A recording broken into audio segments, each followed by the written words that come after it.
My name is Evelyn Donovan, 30 years old, the founder of a small AI startup struggling to stand firm in a fiercely competitive tech world. That night, our family dinner at the old house in San Diego turned into a suffocating battlefield. I stood silently in the corner of the room, gripping a cold glass of water as if it were the only thing keeping me from falling apart, while my sister praised as the golden star of our family's tech empire leaned forward with a smug, condescending smile. Evelyn let me make things simple for you. Her voice was sharp enough to slice through the air. I'll buy your dying AI startup for $1. It's worthless anyway. My heart pounded. My parents, seated proudly at the head of the table, didn't miss a beat. My father's booming laughter filled the room, and my mother's disdainful look felt like a cold slap across the face. "She's right, Evelyn," my mother said icily, each word landing heavily. "You're playing in a league you'll never reach." The room suddenly felt smaller, their words like knives cutting deep into my pride, the pride of someone who had sacrificed youth strength and every last dollar to chase a dream. That startup wasn't a joke. It was my hope and my belief. I wanted to scream, to flip the table in anger, but instead I placed the glass down with a deliberate cold clink. Every pair of eyes followed me as I walked toward the door. My silence louder than any insult. "Good night," I said, my voice calm but burning with fire inside. They thought they had won, that I would crumble. But as the door closed behind me, I knew this tomorrow I would turn their arrogant victory into dust. They had no idea the storm that was coming. If you were me at that dinner, how would you react? Share your thoughts in the comments. In my Chicago office, I stared at a flickering screen. The hum of my laptop filled the small, cluttered space a world away from the San Diego dining room I'd walked out of days ago. Years back, I left my family's tech giant Donovan Solutions to chase my own path. I'd spent my 20s coding alongside my sister Tara Ford under the constant scrutiny of my parents. They always saw Tara as their pride, the one meant to carry their legacy. I felt like a ghost in that company. My ideas dismissed, my voice ignored. So I broke free, pouring everything into my AI app, a tool to streamline business operations. It was my chance to prove I didn't need their approval. Now that chance was slipping away. My startup was bleeding money, with server costs draining my savings faster than I could keep up. Big tech firms were relentless, undercutting my prices and luring away clients. My parents never offered a shred of support. "You're wasting your potential," my father once said, his words sharp as a blade. I shook off the memory, scrolling through a spreadsheet of shrinking numbers. My phone buzzed with a call from Horizon Analytics, my biggest client. I answered, hoping for a lifeline. "Evelyn, we're pulling our contract." Their CEO said, his voice clipped. "It's just business." The line went dead and my breath caught. Losing Horizon could end me. I replayed his words, catching a hint of unease in his tone. He sounded forced, like someone was pulling strings. My mind went to Tara. She runs Donovan Solutions, a direct rival, and has the industry clout to sway decisions. Could she have leaned on Horizon? The suspicion clawed at me, fueling a quiet rage. I opened a desk drawer, sifting through old files from my time at Donovan Solutions. My fingers found a worn notebook, its pages packed with my early AI designs. One section stopped me cold, a contingency plan for shielding intellectual property during a takeover. It listed steps to secure my code and assets, a safeguard I'd overlooked. My pulse surged. This could be my way out. I leaned back, my thoughts racing. Confronting Tara without proof would be reckless, and I couldn't risk her catching wind of my plans. Even Rachel Bell, my trusted assistant, didn't know how bad things were. I valued her, but this battle was mine to fight. I needed to move in silence, outsmart my sister before she could strike again. My phone lit up, breaking my focus. A text from my uncle Daniel Carter flashed across the screen. "You're tougher than they know. Keep pushing." His words hit like a spark, steadying me. I hadn't spoken to Uncle Daniel since that awful dinner, but his faith was enough to keep me going. I saved the text, my fingers tracing the notebook's pages. This was my blueprint, and I was ready to fight. A week had passed since I found that old notebook, its contingency plan fueling my resolve to protect my startup. My suspicions about Tara were growing, and I couldn't shake the feeling that she was behind Horizon's sudden exit. I opened my inbox expecting routine updates, but a new email from a smaller client, Nexus Solutions, stopped me cold. Their CEO wrote, "Evelyn, we're reconsidering our contract. Someone from your family's company suggested we'd be better off with them." My blood ran cold. Tara. She wasn't just competing, she was sabotaging me. I dove into my email logs, my fingers flying over the keyboard. If Tara was meddling, there had to be a trace. Hours later, I found an email sent to Nexus from my startup's domain urging them to drop me for Donovan Solutions. The wording was polished professional, but it wasn't mine. I cross-checked the metadata and my heart sank. The email originated from an IP address tied to Donovan Solutions. Tara had forged it using my own company's name to undermine me. The betrayal stung, but it was the proof I needed. She wasn't just mocking me, she was trying to destroy everything I'd built. I needed advice, someone who knew the industry and Tara's tactics. I reached out to Matthew Grant, a seasoned entrepreneur who'd worked with my family's company years ago. I sent him a message summarizing the forged email and my suspicions. Within an hour, my phone rang. "Evelyn, this is serious." Matthew said, his voice calm but firm. "Tara's playing dirty, but you can protect yourself. There's a legal clause you can use: restructure your startup into a new entity. It'll shield your assets from any takeover." His words were a lifeline. He explained how to transfer my intellectual property and contracts to a new LLC, making it untouchable. I scribbled notes, my mind racing with possibilities. The next morning, I got to work. I contacted my lawyer, laying out Matthew's plan. We began drafting documents to create a new entity, quietly moving my AI app's code, client contracts, and remaining funds. I kept it from my team. Even Rachel, my assistant, didn't know. I trusted her, but one leak could tip Tara off, and I wasn't taking chances. The process was grueling, with endless paperwork and late-night calls to ensure every detail was airtight. I barely slept, driven by the thought of Tara's smug face at that dinner, thinking she'd won. She had no idea I was building a fortress around my dream.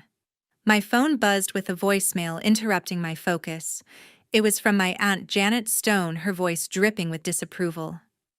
"Evelyn, you're tearing this family apart with your stubbornness. Sell the company and come back to us." I deleted it without a second thought. Aunt Janet always sided with my parents, and her words were just noise.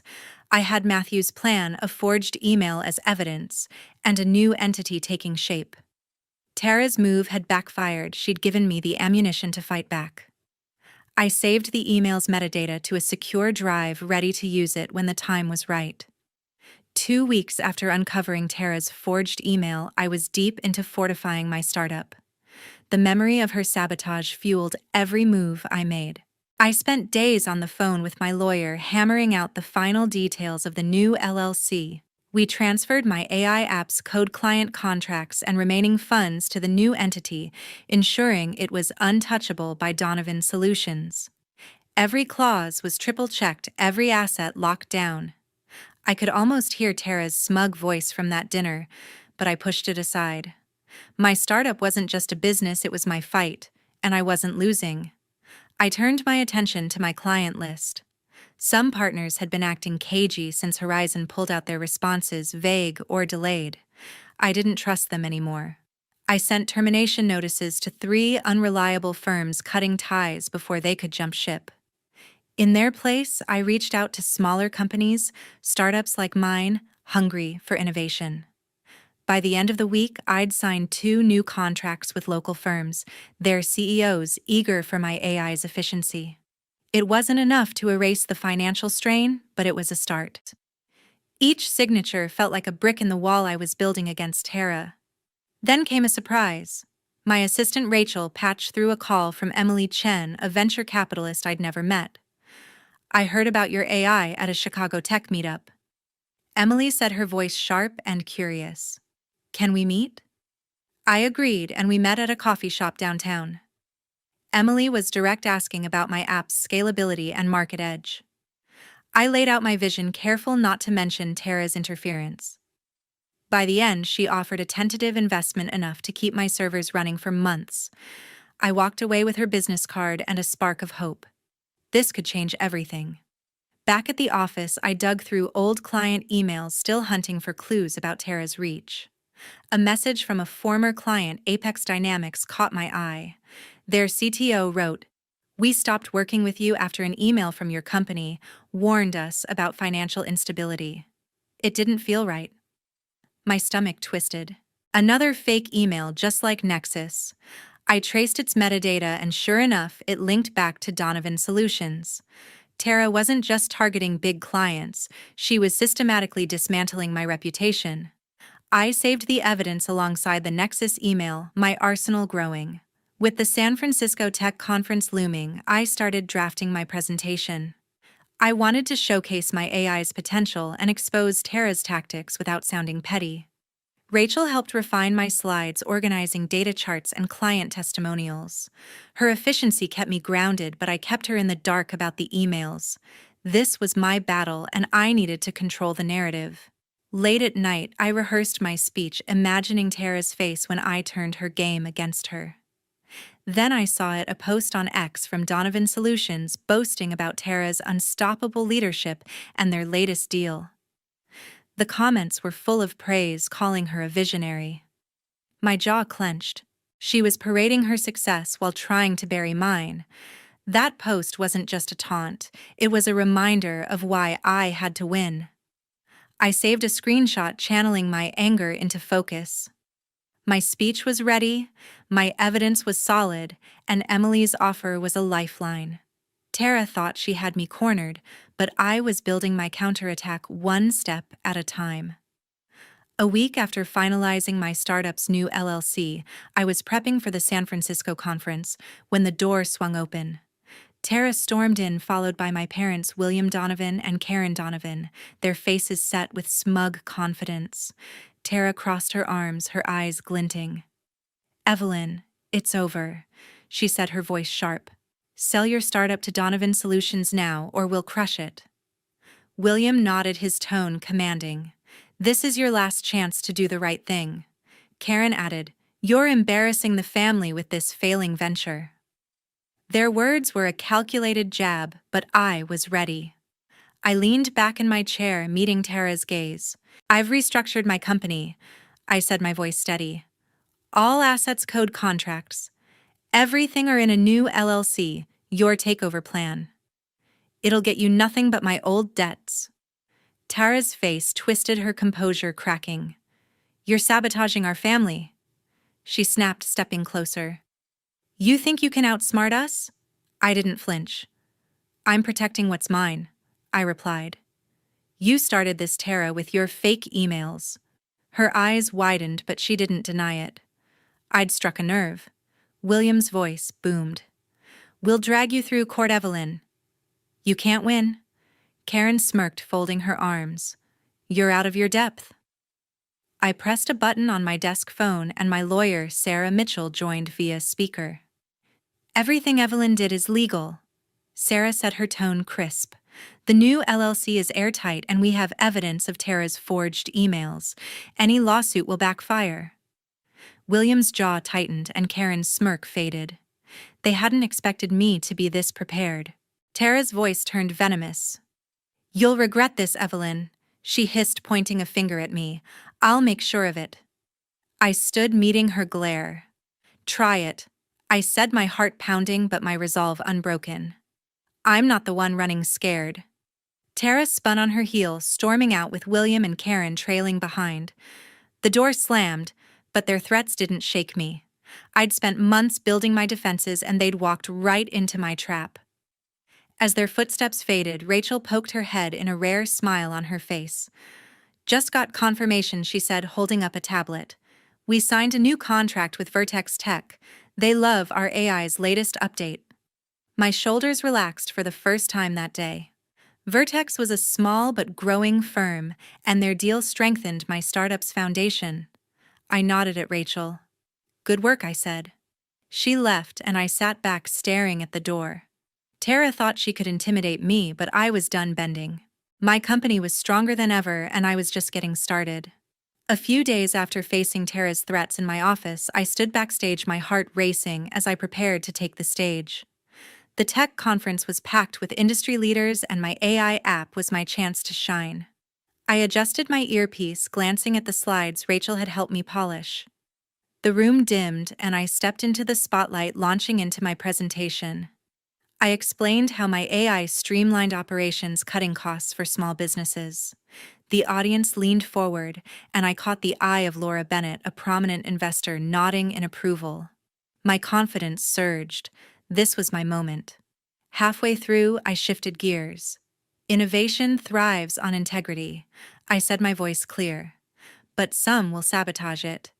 I clicked to a slide showing metadata from Tara's forged emails sent from my startup's domain to Nexus and Apex. The screen displayed the evidence: IP addresses tied to Donovan Solutions, timestamps, and client testimonies confirming the manipulation. Murmurs rippled through the crowd. I didn't name Tara yet, letting the proof speak. "This is what we're up against," I said, "but my company stands stronger for it." The room erupted in applause, and Laura's gaze sharpened with interest. Then Matthew stepped up unprompted. "I've seen this before," he said, taking the mic. "Years ago, Tara Ford pressured my firm to ditch a deal, claiming Donovan Solutions was untouchable. She's done it again." His words hit like a thunderbolt, backing my claims with his credibility. The audience shifted their mood, turning skeptical toward Donovan Solutions. I advanced the slides showing my old notebook's contingency plan and signed affidavits from former clients. Each piece was a nail in Tara's reputation, carefully placed to expose her without sounding vindictive. Tara, seated near the front, shot to her feet. "This is slander," she shouted. Her face flushed. "Evelyn's twisting the truth to save her failing startup." Her voice cracked, betraying her panic. I stayed calm. "The evidence is public," I replied, gesturing to the screen. "Check the metadata yourself." The crowd's murmurs grew louder, and heads turned away from Tara. A tech journalist in the front row typed furiously, and Laura shook her head, unimpressed by Tara's outburst. The room's energy had shifted. Her credibility was crumbling before my eyes. As my presentation ended, Laura approached me backstage. "I'm out of Donovan Solutions," she said, her tone firm.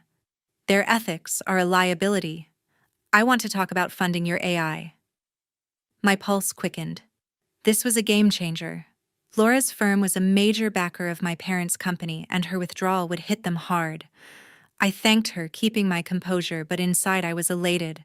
Tara's schemes had cost her not just face, but a critical investor, leaving Donovan Solutions vulnerable. I left the stage, my steps lighter than they'd been in months. Tara's glare followed me, but the crowd's support drowned her out. My app was the talk of the conference, and Laura's interest was a lifeline. Donovan Solutions was reeling, and I'd landed the blow that started it. This wasn't just a win, it was Tara's downfall, and I'd built it brick by brick. A week after exposing Tara's schemes in San Francisco, I was back in my Chicago office watching the fallout unfold. Donovan Solutions was reeling. Reports confirmed they'd lost a major contract with a global retailer, their stock plummeting as investors fled. The industry whispered about their tarnished ethics, and bankruptcy rumors swirled. I didn't gloat, but the weight of their collapse felt like vindication. My startup, on the other hand, was gaining traction, and I was determined to keep pushing forward. My inbox pinged with a new email from William and Karen, my parents. Their words were venomous. "Evelyn, you've betrayed this family. Your stunt at the conference has ruined us. Stop this madness and sell your company." The accusation stung, branding me a traitor for defending my work. I stared at the screen, their words echoing the dinner where they'd mocked me. But I wasn't that person anymore. I archived the email, refusing to let their guilt trip derail me. Rachel knocked on my door, her expression soft. "You okay?" she asked, sensing my mood. I admitted the email had shaken me, leaving me feeling isolated. She sat across from me, her voice steady. "You're not alone, Evelyn. What you did took guts. I'm proud to work for you." Her words were a lifeline, easing the loneliness that had crept in. For the first time, I saw Rachel not just as my assistant but as a true ally. I thanked her, my resolve strengthening. I couldn't afford to dwell on my parents' anger. Later that day, my phone rang. It was Uncle Daniel, his voice warm with pride. "Evelyn, I saw the conference coverage," he said. "You stood up to them and won. I always knew you had it in you." His praise hit me harder than I expected, a reminder of the support I still had. "Keep going," he urged. "You're building something real." I hung up, my determination cemented. Uncle Daniel's call was the push I needed to stay focused no matter what my family threw at me. A tech magazine article dropped that afternoon titled "Evelyn Donovan's AI Revolution." It praised my app's innovation and my courage in calling out corporate sabotage. The piece went viral on X, and by evening, 3 new clients had reached out, eager to sign on. Their interest was a direct result of the article, proof that my gamble at the conference was paying off. I forwarded the inquiries to Rachel, who was already scheduling calls. My startup wasn't just surviving, it was thriving, and the momentum felt unstoppable. My phone buzzed again, this time with a text from Aunt Janet. "You're selfish, Evelyn. You've destroyed your family's legacy." Her words were sharp, but I'd heard them before. I deleted the message, refusing to engage. Aunt Janet's loyalty to my parents didn't surprise me, but it no longer mattered. My focus was on my company, my clients, and the future I was building. The family I'd once clung to was fading, and I was ready to let them go.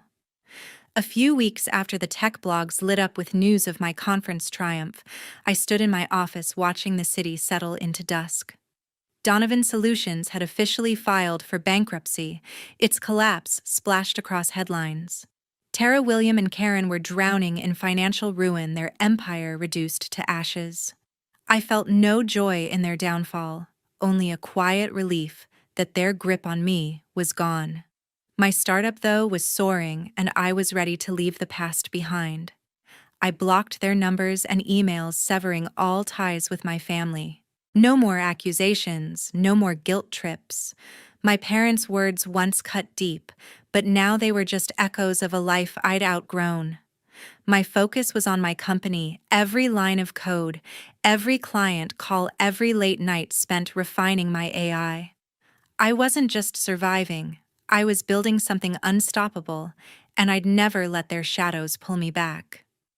A new investor, David Nguyen, reached out after reading about my AI's success. "Your app's potential is massive," he said during our call, his enthusiasm infectious. By the end of the week, he'd committed a significant sum, enough to expand my team and scale operations. The deal marked a turning point. My startup wasn't just recovering. It was thriving, with new clients lining up and my app gaining traction across industries. Each contract signed felt like a step toward a future I'd fought for alone. My phone buzzed with a text from Tara, her name flashing like a warning. I didn't open it, deleting it unread. Her threats couldn't touch me anymore. I'd seen her true colors, her forged emails, her attempts to sabotage me, and I was done letting her poison my peace. I leaned back in my chair, the weight of her message gone as quickly as I'd erased it. My strength wasn't in fighting her. It was in choosing to move forward. I met Matthew for coffee later that day. He'd been a steady voice through this storm, and as we talked, I realized how much his support meant. "You didn't just save your company," he said, stirring his drink. "You showed everyone what you're made of." His words sank in, reminding me of Rachel's encouragement, Uncle Daniel's pride. These were the people who mattered, the ones who saw my vision and stood by me. I thanked Matthew, feeling a clarity I hadn't before. My real family was the one I'd chosen. Looking back, I learned something vital. Letting go of toxic ties, family or not, wasn't weakness. It was survival. My strength came from believing in myself even when everyone else doubted me. I poured everything into my dream, and it carried me further than I'd ever imagined. To everyone watching this journey unfold, thank you for sticking with me. Your support means the world. Drop a comment below, share your thoughts, your own stories of breaking free. Let's keep this conversation going.